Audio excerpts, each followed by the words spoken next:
અને પંચમહાલથી સતત જે લીડ છે તે વધારતા ભાજપના ઉમેદવાર જોવા મળી રહ્યા છે। જામનગરમાં પણ લીડ વધી ગઈ છે। 45,000નો આંકડો જે જાણકારી છે તે પ્રમાણે આવ્યો છે। દીવ દમણ બેઠક ત્રીજા રાઉન્ડના અંતે અપક્ષ ઉમેશભાઈ બાબુભાઈ પટેલ 5,517 મતથી આગળ ચાલી રહ્યા છે। રાજકોટની અંદર રૂપાલાની લીડ પોણા 2 લાખની થઈ ચૂકી છે।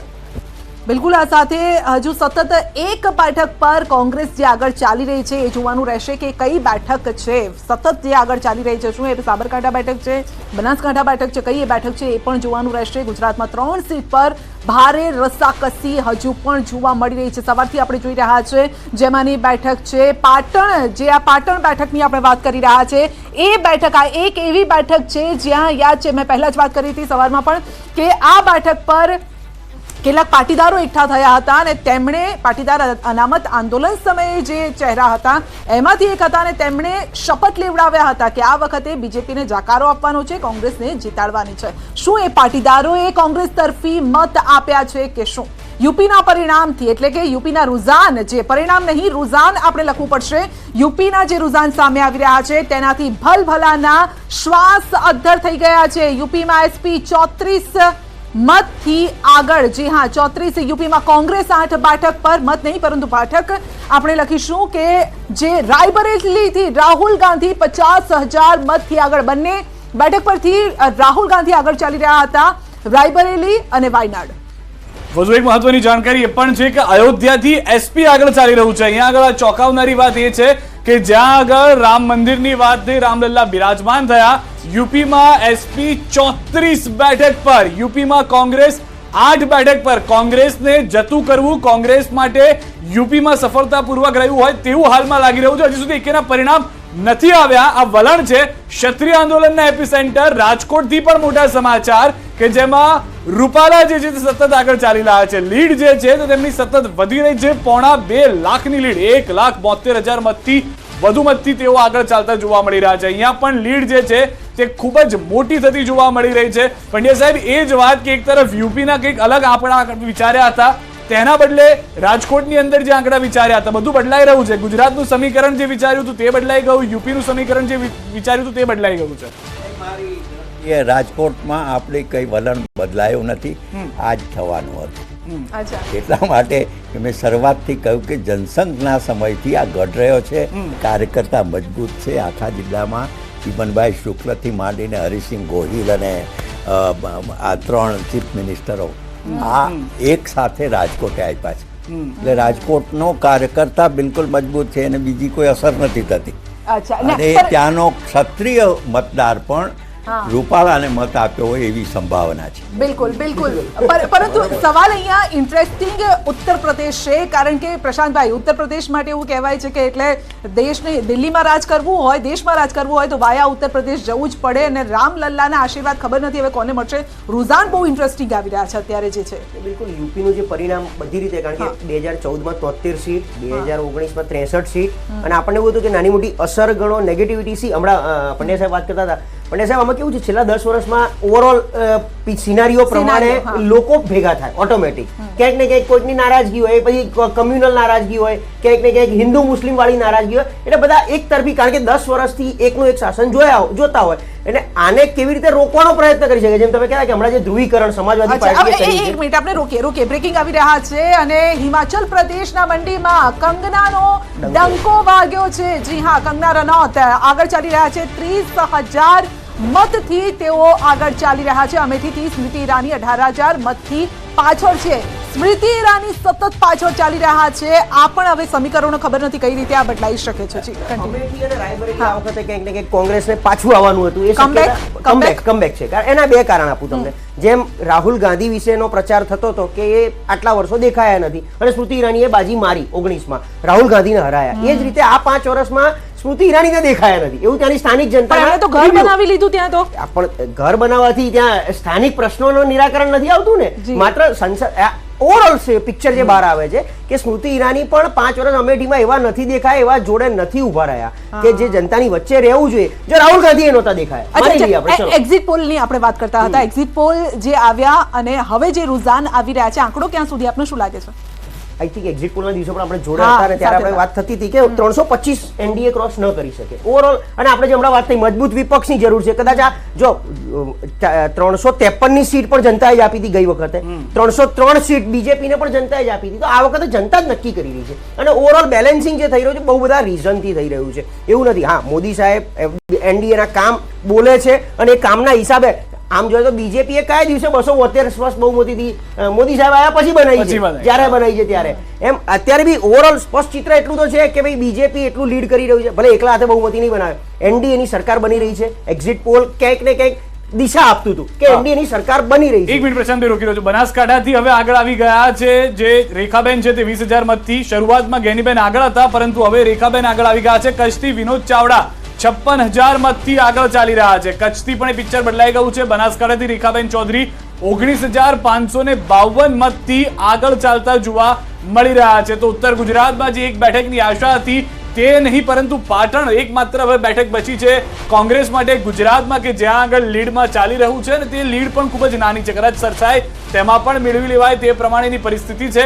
પરંતુ મોટા ભાગના તમામ વિસ્તારોની અંદર ગુજરાતની અંદર જે પેટા વિધાનસભાની ચૂંટણીઓ છે તમામ જગ્યાએ ભાજપ હાલમાં લીડ કરી રહ્યું છે અને 303 પર એનડીએ છે. જ્યારે ભાજપ માટે ઝાટકા સમાન કદાચ અત્યારે નહીં કહી શકાય કે 247 બેઠકો ઉપર જ દેશમાં તે આગળ ચાલી રહ્યું છે, કારણ કે 543 બેઠકોના વલણ હવે સ્પષ્ટ થઈ ગયા છે, જેમાં 304 ઉપર કે 303 ઉપર એનડીએ આગળ છે, પરંતુ ભાજપ હજી 250 પર નથી પહોંચી શક્યું. જ્યારે ઇન્ડિયા ગઠબંધન સારું કરી રહ્યું છે, 250 પર છે અને કોંગ્રેસ હજી પણ 90 ની આસપાસ છે. શક્યતાઓ છે કે તેમાં પણ સુધારો જોવા મળી શકે છે. બિલકુલ. તો લોકસભા ચૂંટણીના જે પરિણામ રૂઝાન સામે આવી રહ્યા છે, જેમ જેમ આ પરિણામની નજીક જઈ રહ્યા છે તેમ બીજેપીમાં પણ ઉત્સાહ અત્યારે વધી રહ્યો છે. કાર્યકર્તાઓ પણ ગાંધીનગર કમલમ ખાતે તેઓ એકઠા થવાનું શરૂ થયું છે. થોડા સમયમાં જ સીએમ પણ ત્યાં પહોંચશે, ભૂપેન્દ્રભાઈ પણ ત્યાં પહોંચશે, કમલમ પહોંચશે અને કાર્યકર્તાઓનો ઉત્સાહ વધારશે. કારણ કે ગુજરાતમાં જે પ્રકારની સ્થિતિ અત્યારે જોવા મળી રહી છે તેને જોઈને ભલે બીજેપી આ વખતે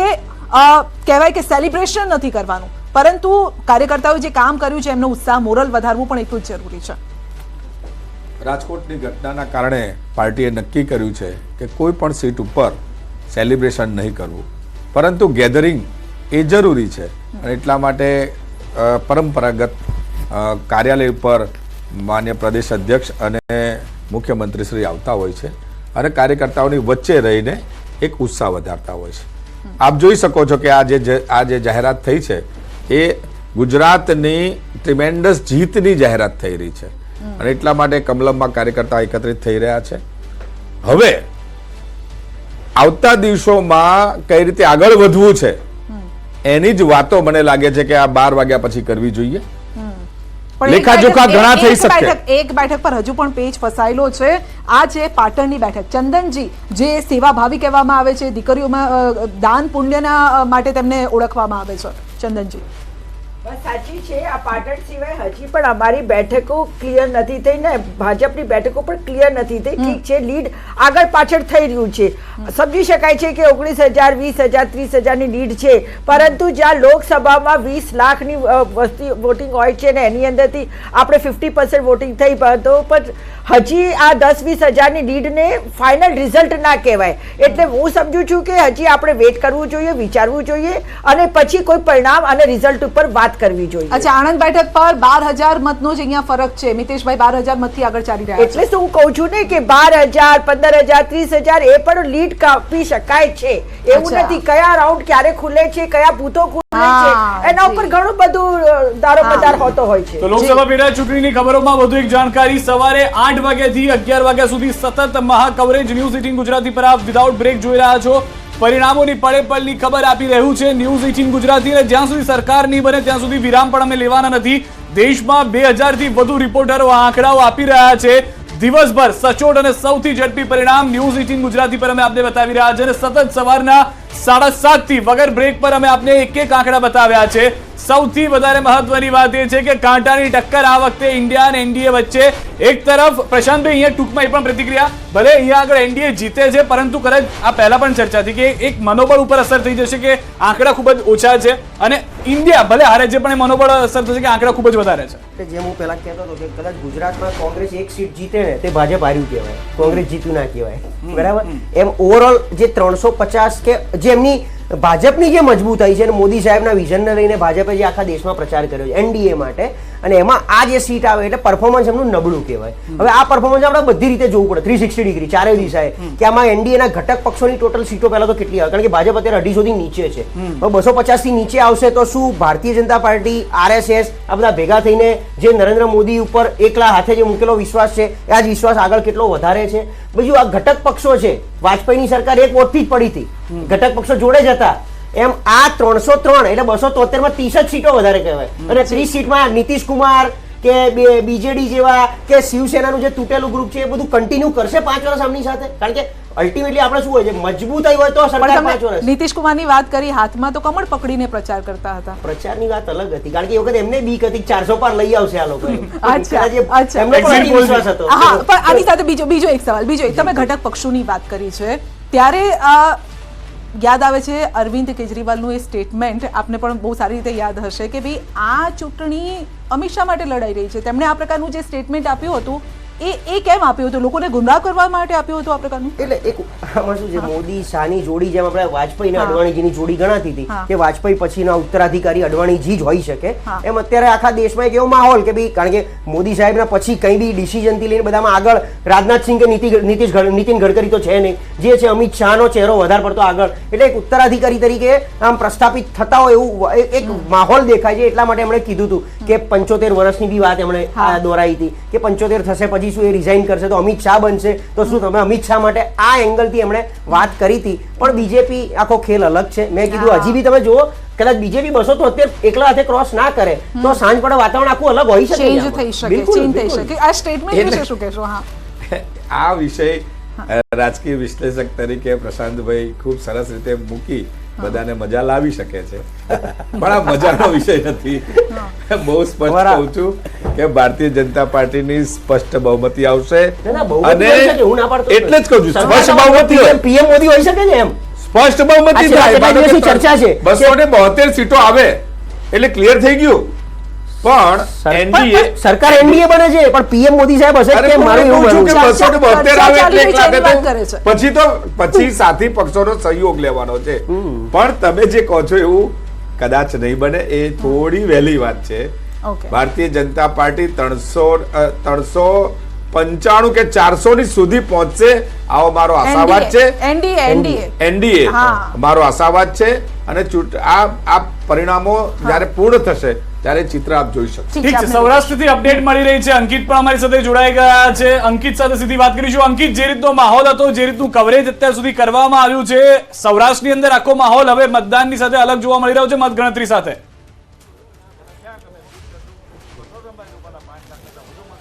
ચોક્કસ, ખાસ કરીને વાત કરવામાં આવે તો રાજકોટ લોકસભા મતવિસ્તારની વાત કરીએ તો જે પ્રમાણે પરિણામો સામે આવી રહ્યા છે અને 7મો રાઉન્ડ છે તે હાલ અત્યારે શરૂ થઈ ચૂક્યો છે, પરંતુ અત્યાર સુધી 6 રાઉન્ડની મતગણતરી પૂરી થઈ ચૂકી છે, 7મો રાઉન્ડ શરૂ થઈ ચૂક્યો છે. એક પણ રાઉન્ડની અંદર પરેશ ધાનાણી છે તે આગળ જોવા નથી મળ્યા. ક્ષત્રિય જે સમાજની જે વિરોધ હતો, ખાસ કરીને એપીસેન્ટર રાજકોટ રહ્યું હતું, પરંતુ તેની કોઈ વિરોધની અસર રાજકોટ ઉપર જોવા નથી મળી રહી, અને 1,86,000થી પણ વધુ મતોથી છે તે પરસોત્તમ રૂપાલા છે તે આગળ જોવા મળી રહ્યા છે. ત્યારે ભારતીય જનતા પાર્ટીના પ્રવક્તા છે તે આપણી સાથે છે, રાજુભાઈ ધ્રુવ સાથે વાતચીત કરીશું. રાજુભાઈ, શું કહેશો, ક્ષત્રિય સમાજના વિરોધની કોઈ પણ અસર રાજકોટ સીટ ઉપર હાલ પરિણામમાં જોવા નથી મળી રહી? માનું છું કે દેશની પ્રજા, ગુજરાતની પ્રજા, સૌરાષ્ટ્રની પ્રજા, રાજકોટની પ્રજા નરેન્દ્રભાઈ મોદીને ત્રીજી વાર વડાપ્રધાન બનતા જોવા માંગતી હતી. નરેન્દ્રભાઈ વડાપ્રધાન બનાવવાની હેટ્રિક નોંધાવે એવું સૌરાષ્ટ્રની પ્રજા, રાજકોટની પ્રજા ઈચ્છતી હતી. દેશની એકતા, અખંડિતતાની વાત હોય, પ્રમાણિક પારદર્શી શાસનની વાત હોય, ત્યારે પ્રજાએ નરેન્દ્રભાઈ મોદીને પસંદ કર્યા છે. નરેન્દ્રભાઈ મોદી વડાપ્રધાન બને એટલા માટે ભારતીય જનતા પક્ષના સૌરાષ્ટ્રના તમામ સંસદ સભ્યો, લોકસભાના ઉમેદવારો જંગી બહુમતી સાથે આજે આગળ વધી રહ્યા છે. ત્યારે હું માનું છું સમાજના તમામ વર્ગોએ દેશની એકતા, અખંડિતતાને મત આપ્યો છે, વડાપ્રધાન નરેન્દ્રભાઈ મોદીને મત આપ્યો છે. ત્યારે હું આજે સ્પષ્ટપણે કહીશ કે સમાજના તમામ વર્ગો વિકાસની સાથે રહ્યા છે, નરેન્દ્રભાઈ મોદીની સાથે રહ્યા છે. વડાપ્રધાન પદે નરેન્દ્રભાઈ મોદી હોય, ગુજરાતમાં મુખ્યમંત્રી પદે ભૂપેન્દ્રભાઈ પટેલ હોય, અમારા પ્રદેશ અધ્યક્ષ આદરણીય સી આર પાટીલજી હોય, આ સૌએ જે રીતે વડાપ્રધાન નરેન્દ્રભાઈ મોદીનો સંદેશો લઈ અમે કાર્યકર્તાઓની સાથે ઘર ઘર સુધી અમે પહોંચ્યા, વડાપ્રધાનનો સંદેશો પહોંચાડ્યો, લોકોએ વડાપ્રધાનનો સંદેશો સ્વીકાર્યો, અને જંગી માત્રામાં હીટવેવની આગાહી હતી છતાં પણ આવી ગરમીમાં પ્રજાએ મતદાન કર્યું અને એ મતદાન સંપૂર્ણપણે ભારતીય જનતા પક્ષની તરફેણમાં હતું એ મતપેટી દેખાડી રહી છે. ખાસ કરીને સૌરાષ્ટ્ર કચ્છની 8 સીટ પરની વાત કરીએ તો સતત છે તે ભારતીય જનતા પાર્ટીના ઉમેદવારોની લીડમાં વધારો થઈ રહ્યો છે. આ વિશે આપનું શું કહેવું છે? અમે અગાઉ પણ કહ્યું હતું કે અમારા અધ્યક્ષશ્રીએ પણ જાહેરાત કરી હતી કે 5 લાખ કરતાં વધુ લીડ. અમને ભરોસો હતો, અમને ભરોસો પ્રજા પર હતો, પ્રજાને ભરોસો નરેન્દ્રભાઈ મોદી ઉપર હતો, નરેન્દ્રભાઈ મોદીને ભરોસો સૌરાષ્ટ્રની પ્રજા ઉપર, રાજકોટની પ્રજા પર હતો અને પરસ્પરસ આ ભરોસાની વાત ભારતીય જનતા પક્ષને વિજય બનવા તરફ દોરી જઈ રહી છે. ત્યારે હું માનું છું આજના જે પરિણામો છે એ નરેન્દ્રભાઈ મોદીની લોકપ્રિયતા, નરેન્દ્રભાઈએ જે પ્રમાણિકતા, પારદર્શિતા સાથે સુશાસન આપ્યું છે આ એનો વિજય છે. વડાપ્રધાન નરેન્દ્રભાઈ મોદી ત્રીજી વાર એક મોટા સમાચાર ગાંધીનગરથી મળી રહ્યા છે. ગાંધીનગરમાં અમિત શાહની લીડ 3,50,000થી વધુ થઈ ગઈ હોવાની જાણકારી છે. અમિત શાહ 3.5 લાખની લીડથી આગળ ચાલી રહ્યા હોવાની જાણકારી છે. ગાંધીનગરનો મુકાબલો જે પહેલેથી ચર્ચા કરી રહ્યા હતા તે પ્રમાણે એક તરફી થઈ ગયો છે. આગળ ચાલી રહ્યા છે તો મોટા સમાચાર છે અને સૌથી મોટી વાત એ છે ગાંધીનગર લોકસભા બેઠક સૌથી મહત્વની આ બેઠક છે અને હિસ્ટોરિકલ આ બેઠક પણ કહેવામાં આવે છે બીજેપી માટે. એટલા માટે કારણ કે પોરબંદરથી મનસુખ માંડવિયા પણ 1 લાખ મતથી આગળ ચાલી રહ્યા છે. કેન્દ્રમાં મંત્રી અને ત્યારબાદ તેઓ ગ્રાઉન્ડમાં ઉતર્યા અને ગ્રાઉન્ડમાં જનાદેશ લેવા માટે તેઓ ઉતર્યા હતા. એટલે ઇન્ટરેસ્ટિંગ આ વખતે વાત એ પણ રહી કે એવા ચહેરાઓને મેદાનમાં ઉતારવામાં આવ્યા જેઓ કદાચ પહેલા ચૂંટણી લડ્યા પણ ન હતા. આખા દેશની આપણે વાત કરી રહ્યા છીએ. એવા ચહેરાઓ જે મોટી જવાબદારી દેશમાં નિભાવી અને ત્યારબાદ તો પંચમહાલથી રાજપાલસિંહ જાદવ 2 લાખ મતથી આગળ ચાલી રહ્યા છે. આ એવો વિસ્તાર પંચમહાલમાં ગ્રામ્ય વિસ્તાર છે, ટ્રાઇબલ વિસ્તાર છે, આદિવાસી વિસ્તાર છે, ખેડૂતો ત્યાં મોટી સંખ્યામાં છે અને આ એવા વિસ્તારમાંથી પંચમહાલ રાજપાલસિંહ જાદવ જ્યારે આ નામ પણ આવ્યું ત્યારે લોકો પણ ચોંકી ઉઠ્યા હતા. તો તેઓ પણ 2 લાખથી વધુ મતથી આગળ ચાલી રહ્યા છે. તો આ સાથે હિતેન્દ્રભાઈ પણ આપણી સાથે જોડાઈ ગયા છે બીજેપી તરફથી જે 5 લાખ લીડની વાત કરતા હતા. પરંતુ મોટી વાત અહીંયા અમિત શાહની આ બેઠક, ગાંધીનગરની આ બેઠક બીજેપી માટે મહત્વની બેઠક અને 4 લાખ મને લાગે છે હમણાં થોડા સમયમાં ક્રોસ પણ થઈ જશે. સમગ્ર ગુજરાતમાં જે પ્રમાણેના રૂઝાન છે અને 2 કલાકમાં જે આપણને પરિણામો પણ મળવાના છે, મને લાગે છે કે ભારતીય જનતા પાર્ટી ખૂબ સારા પ્રદર્શનથી એનડીએની સરકાર, ભારતીય જનતા પાર્ટીની સરકાર બનવા જઈ રહી છે. આ પરિણામો સંજયબેન એ પ્રમાણે અલગથી આવે છે કે સમગ્ર ભારતમાં ભારતીય જનતા પાર્ટીની હાજરી આઝાદીના ઇતિહાસમાં પહેલીવાર એવી ઘટના બનવાની છે કે પૂરા ભારતમાં ભારતીય જનતા પાર્ટી પોતાની હાજરી નોંધાવે છે, પોતાનો વોટ શેર વધારે છે અને બેલેન્સલી આખા ભારતમાં ભારતીય જનતા પાર્ટીનો ભગવો લહેરાય એવી સ્થિતિ બની રહી છે. સાથે સાથે પરિણામો જે પ્રમાણે અત્યારે આવી રહ્યા છે, ચોથો કે 5મો રાઉન્ડ, 6ઠ્ઠો રાઉન્ડ ચાલતો છે, પણ 14 રાઉન્ડના અંતે પરિણામો આપણે ભારતીય જનતા પાર્ટીની જનતાની અપેક્ષા પ્રમાણે પરિણામો પણ દેખાઈ રહ્યા છે. જનતાનો જે નરેન્દ્રભાઈ પરનો ભરોસો છે, ભારતીય જનતા પાર્ટીએ પાછલા 55 વર્ષની સરખામણીએ આ 10 વર્ષમાં જે પરફોર્મન્સ આપ્યું છે, જે પ્રમાણે પાર્ટીએ કામો કર્યા છે, લોકોની અપેક્ષામાં ખરા ઉતરવાનો પ્રયાસ કર્યો છે, મને લાગે છે કે પરિણામોમાં પણ એ રિફ્લેક્ટ થવાનું છે. ક્યાંક ને ક્યાંક નાનો મોટો ઉલટફેર આપણે જોઈ રહ્યા છે, પણ પરિણામને અંતે અમારો જે આંકડો છે, અમારી જે અપેક્ષા છે, જનતાના જે આશીર્વાદથી જનતાની પણ જે અપેક્ષા છે એ પ્રમાણે પરિણામો આવશે. મોટી વાત એ પણ છે પંડ્યા સાહેબ અહીંયા આગળ હવે આ તમામ જે વાતો થઈ રહી છે કયા કારણો જોઈ રહ્યા છો કે આટલો મોટો જે ફરક? કેમ કે અત્યાર સુધી આપણે વિચારીને બેઠા હતા કે એક વન સાઇડેડ કદાચ ક્લિયર થઈ ગયું હશે સરકારને લઈને અને તેનો આઈડિયા છે કે શેર બજાર પણ આપ જો 2900 પોઈન્ટનો કડાકો શેર બજારમાં પણ આવી ગયો છે. એ લોકોએ પણ આપણી જેમ જ વિચાર્યું હશે કે એક તરફું કદાચ થઈ ગયું હશે 11, 11:30 સુધીમાં. આ ન થવાનું કારણ અથવા આવું થવાનું કારણ શું? એ આ પહેલેથી આપણે માની લીધું હતું, મોટા ભાગે પ્રચાર જ એ પ્રકારનો હતો અને નેરેટિવ્સ પણ એટલા જ હતા. એની વચ્ચે લોકોને એમ જ હતું કે માત્ર અને માત્ર ભાજપ આવશે, એનડીએ આવશે. હવે એક રીતે આ એક દ્રઢ વિશ્વાસ હતો, પણ બીજી બાજુ મેચ્યોર લોકશાહીનો મતદાર છે, એને પણ સાવ કોઈ એક જ સાગમટું બધું કોઈને આપી દેવું એવું ક્યારેય નથી. જવાહરલાલ નહેરુના સમયમાં પણ નહોતું અને એ વખતે તો એવું કહેવાતું હતું કે કોંગ્રેસ કોઈ ઉમેદવારને બદલે ઝાડ કે વીજળીનો થાંભલો ઊભો રાખે મતદાર તો એ પણ જીતી જતા. હવે એવા સંજોગોમાં પણ પાર્ટી લોકોએ ધીરે ધીરે આ જો ભાજપ 1952થી શરૂઆત કરી, શરૂઆતમાં સર તો એક મિનિટ માટે રોકી રહ્યો છું. વિધાનસભાની પેટા ચૂંટણીના હાલના વલણમાં ભાજપનો દબદબો સ્પષ્ટ જોવા મળી રહ્યો છે. 5 બેઠકોની પેટા ચૂંટણીમાં હાલ ભાજપ ઉમેદવારો આગળ ચાલી રહ્યા છે. ગુજરાતની આ વાત કરી રહ્યા છે. પોરબંદર, વિજાપુર, માણાવદર પેટા ચૂંટણીમાં પણ ભાજપના જે ઉમેદવારો છે તે આગળ ચાલી રહ્યા છે. તો ખંભાત અને વાઘોડિયામાં પણ તે પ્રમાણેની પરિસ્થિતિ જોવા મળી રહી છે. તો સ્પષ્ટ થઈ ચૂક્યું છે કોંગ્રેસથી આવેલા 4 ભાજપ ઉમેદવારો હાલ આગળ ચાલી રહ્યા છે કે જેઓ ભાજપમાં જોડાયા અને ફરી એક વખત ચૂંટણીમાં મેદાનમાં આવ્યા હતા. તમારી એ જ વાતને આગળ વધારું કે આ જે વિધાનસભા પેટા ચૂંટણીઓમાં જે કોંગ્રેસના લોકો હતા એ આવ્યા છે. એટલે બાપ્ટિઝમ આપણે ત્યાં ક્રિશ્ચિયન પેલામાં કહેવાય છે કે પવિત્ર થઈ ગયા એમ માનીને ચાલ્યા. અને પણ લોકોએ ઉમેદવારને પસંદ કર્યા છે. એ કોંગ્રેસનો હતો છતાં ભાજપમાં પણ આવ્યો અને સારો ઉમેદવાર છે. ઉદાહરણ તરીકે અર્જુન મોઢવાડિયા તો માણસે કામ કર્યું છે અને એ ભાજપમાં આવીને એણે સાચી રીતે સાચી જગ્યાએ એને સાચી પરિસ્થિતિમાં એ બદલો લાવ્યા. નહીં તો એને કંઈ લાવવાની જરૂર નહોતી. એ તો ત્યાં પોતાની રીતે સુખી હતા પણ એને વધારે સુખી થવા માટે